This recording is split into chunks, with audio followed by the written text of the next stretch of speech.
What's going on, everybody? Welcome to another episode of Bears News Network. I'm your host, Mike Anderson, alongside with my co-host, DeAndre Cootie Hicks, and we bring you guys the latest Chicago Bears news and rumor. Also, if you're not a subscriber, hit that subscribe button and that bell icon so you can be notified every time that we drop a video. If you are a Chicago Bears fan and you like some nice things as tickets coming up and free prizes over here that we give out. The only YouTube channel to do that, number one. So if you have not done so, please hit that subscribe button and that bell icon so you can be notified. Okay, so in this episode, man, we're gonna get into competitions at certain positions, like who could be at competition and who could possibly lose their positions, and also the OTA schedule has been released. We're gonna get into that, and there's been a lot of Daniil Hunter from the Minnesota Vikings talked about trading for him. We're gonna talk about that a little bit and have some options for you guys. What would you guys give up for Daniil Hunter? So let's get all into it right now, Cody. So with the first topic, man, we're gonna touch on is who could have good competition at which positions. Like where could there be good competition at which positions where people might Yeah. lose their positions? And you want me to go first? Or you want to go first? Now, mind you, we have not talked at all about each other's positions that we gonna do, but it was some options that I did have, but I don't know your options. So go ahead. I'm gonna let you go first, and then Oh I'll tell you. yeah. I could definitely go first. Yeah, and I mean, like you say, it's options all over the board. We got the center position. You got the weak side cornerback. People can even say with the safety position with Eddie Jackson being older, battling injury. It could be a few positions on the squad that you say people got to battle out to try to get that starting position. But to me, I think I picked a surprising position that people think is already like locked up and sold in. That we got our 1 and 2 for it, and that position is tight end, guys. I'm gonna tackle that tight end room. So we already know that we have Cole Komet. He is a solid piece. He's been with us since he's been drafted. And then we got Robert Tonyan that we just picked up from the Green Bay Packers.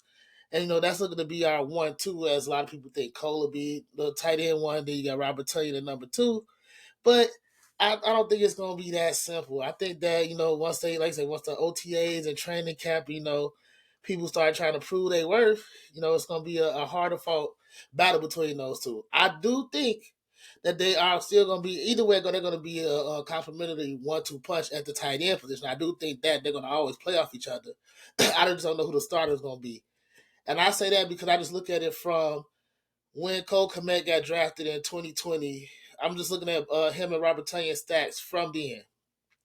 So in 2020, you got Robert Tonyan had 52 receptions. Cole Komet had 24. Yards, Robert Tonyan had 586. Cole Komet had 243. And then TDs, Robert Tonyan had 11 and Cole Komet had 2. Next season, 2021. Receptions, you got 18, then you got 60 respectfully. Um, you got the yards, 204. Then you got the 612 respectively. And then you got 2 touchdowns to 0. And then let's go to last season. Robert Tonyan, 53 receptions. Cole Komet, 50. Yards, you got 470 to Cole Komet's 544. Then you got 2 TDs to 7 receptions. And then, just to give you a framework body type of these guys, you got Robert Tonyan, he's 29, 6'5", 240. And then you got Cole Komet, he's 24, 6'6", 260. So, if looking at these numbers and how it is, they fluctuate throughout the past 3 years, but they're very, very similar. All of it, like I got a little chart here I'm looking at, but if you guys to make a chart yourselves and look at these numbers, how close they are to each other, it just proves what I'm trying to say, that it's gonna be a harder fought battle than people think. So I'm actually excited to see what goes on in this tight end room. Man, it's crazy you said that because I was thinking about the tight ends too, because that is going to be a good competition. And I was looking at ESPN 1000 with Pat Designer, and I think Courtney Corden, I think she covers the Bears on the ESPN national wide, and she said the same thing. She said she hit a point. She said, but she predicted that Cole Kmet is going to lose his position to Robert Tunyon. That's my thing. It's a possibility. I'm with a lot of people. I think we're gonna try to stick with him as that number one. But like I said, I looked through it and I'm like, oh, this might be a little tougher than we thought. Yeah, that most definitely was a good pickup by Ryan Poles to get that done, man. Robert Tanya, he most definitely that can be a good 1-2 punch with him and Cole Komet. Most definitely, I like that. Okay, so here go mine right here, man. I thought about it, and I went in another direction. I went with Jack Sanborn and Noah Sewell at Ooh, that I've been Sam seeing that. linebacker spot.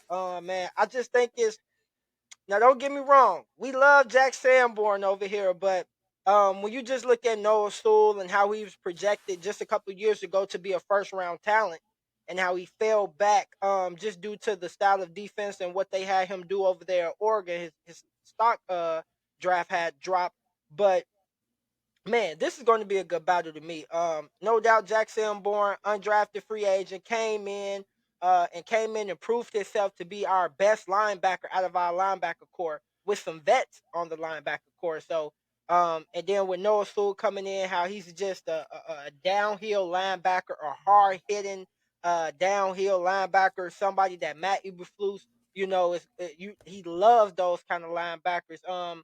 He sheds off blocks really good. The only thing that a lot of people say with Noah Sewell, he just struggles sometimes to get sideline to sideline. But downhill, north south runner, he's good at that, hitting the gaps and shedding blockers, man. So I'm excited to see man, I'm excited to see Jack Sanborn and Noah Sewell go at it, man. And I think they most definitely can be either one of them could be a starter at that Sam linebacker Yeah. spot. So at that Sam linebacker spot, so I'm just excited for that matchup, man. You got another one for me, Cody? Or that's just one of them? Because I got one more, man. Okay, yeah. Now I like so there's a lot of positions, but this is the one that I went into because it was the most interesting for me. Okay. Um, what about this one? Valus Jones Jr. and Tyler Scott. Okay, okay, yeah. See, that's one that I didn't say, but it's competition everywhere on the squad, every position Valus almost. Jones, third round pick, high expectations last year. Didn't live up to the expectations. Had a lot of problems. Holding on to the ball. And so when you just look at Tyler Scott, um, I just like he's fast. Both of their times are fast. When you look at Valus Jones 40 time, his was a 4.31. When you looked at Tyler Scott, his was a 4.39. So they got the Okay, same kind of speed. Valus is bigger than him in frame and stuff like that, but Tyler Scott is good in separation and also his hands. He has good hands. And right, that's where I think if Valus Jones doesn't step up this year, I could see him, you know, man, probably getting cut or being further down, on this depth chart at wide receiver. I right, think they're going to see what he can do this year, but man, I'm looking at that competition. That's going to be a sneaky competition for that wide receiver 4 and 5 spot right there, man. That's going to be real important because we know we got a sure thing with DJ Moore, Chase Claypool, and Darnell Mooney. Now after right. that, Bayless Jones Jr., your boy Dante Pettis, Yeah, Equinemius St. Brown, and so forth and so on. But that's going to be real a good competition that I'm willing, I'm waiting to see, man, because man, we had high expectations for Valus Jones Jr. Last year with that third man. round pick. Like he has all the intangibles, to be a good receiver. He just has trouble holding on to the ball, as we could see. Look, That's even in the return game, we thought he'd be better in that return game. Yeah, he even struggled in that. So it's a big year for him. So we got to see, man. But there go our options, man, that we got to who we feel that could possibly be at good competitions and good position battles.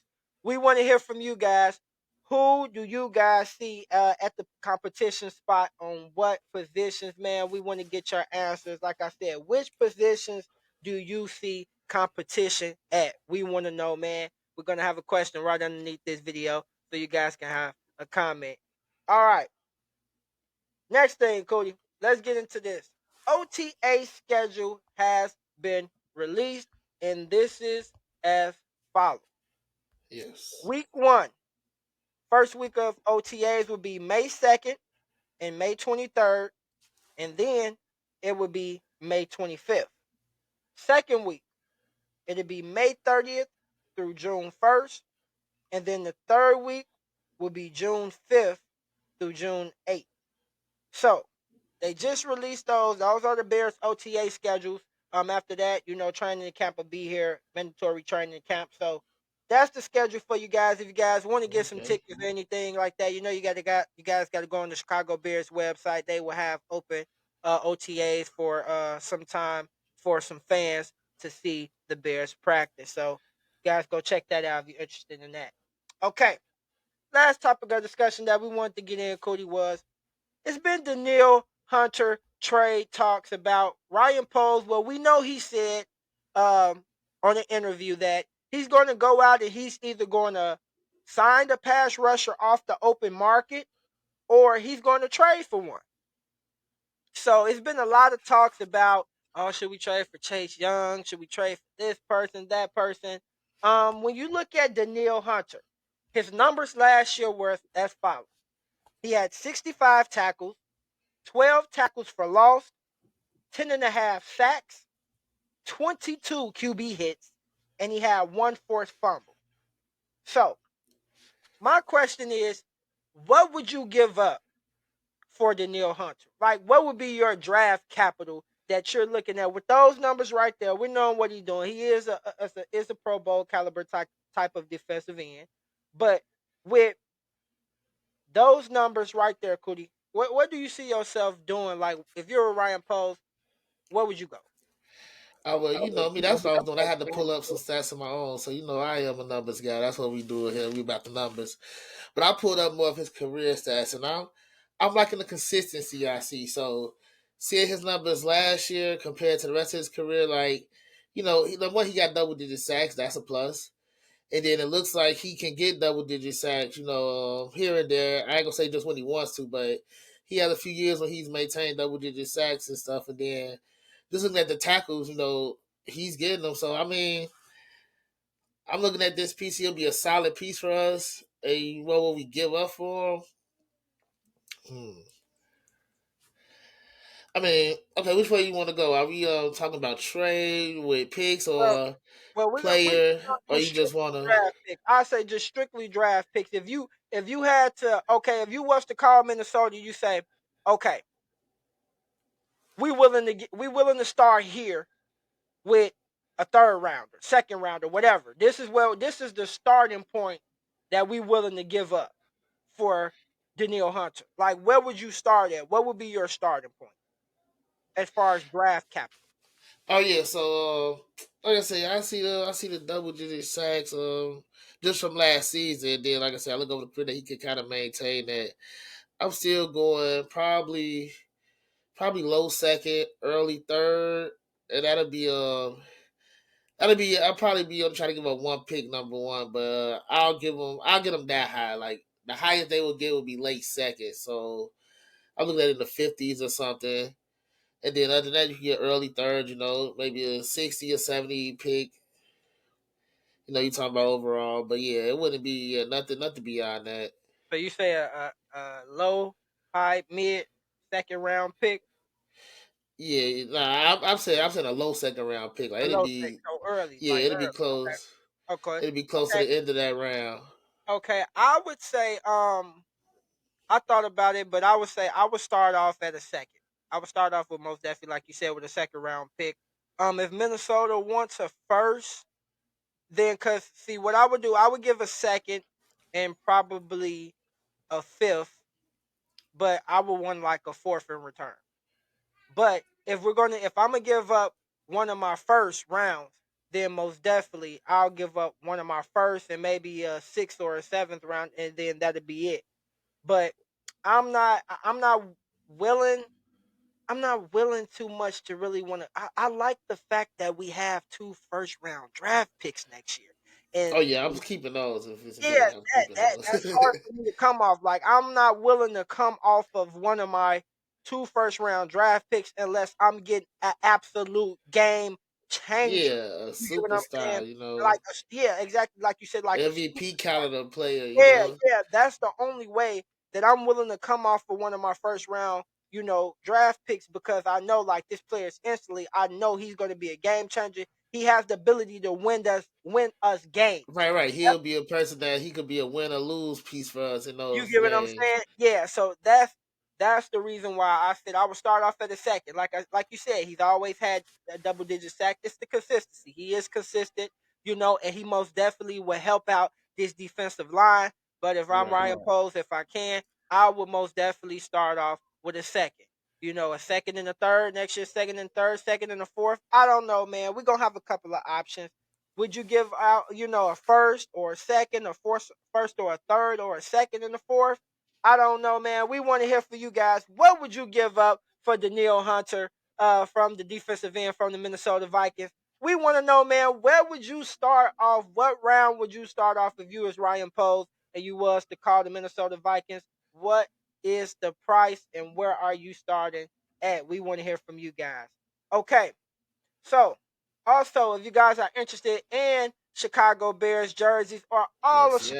Chicago sports, man, go check out Sports Dungeon Chi-Town on Facebook, man. Join our guy Derek over there, real good friends of ours, man. You go over there, you join, and you use Bears News Net 1. You will get 10% off all jersey sales, any kind of jersey you want, Chicago Bears, White Sox, man, even if it's not a Chicago jersey that you want, he still can make it happen for you. So just go over there, go join it. It's called Sports Dungeon Chi-Town over at Facebook. You go join our guy Derek runs that channel up. Well, actually that page over there. I didn't mean to say channel. And you guys go join. Use the promo code Bears News Net One, and you'll get 10% off all jersey sales. So you guys still haven't got your jerseys, you guys go ahead and take care of that and do that. Okay, like we said, we got another winner be coming up before this week out. Me and Cootie will announce a new winner out of the raffle of our new subscribers, man.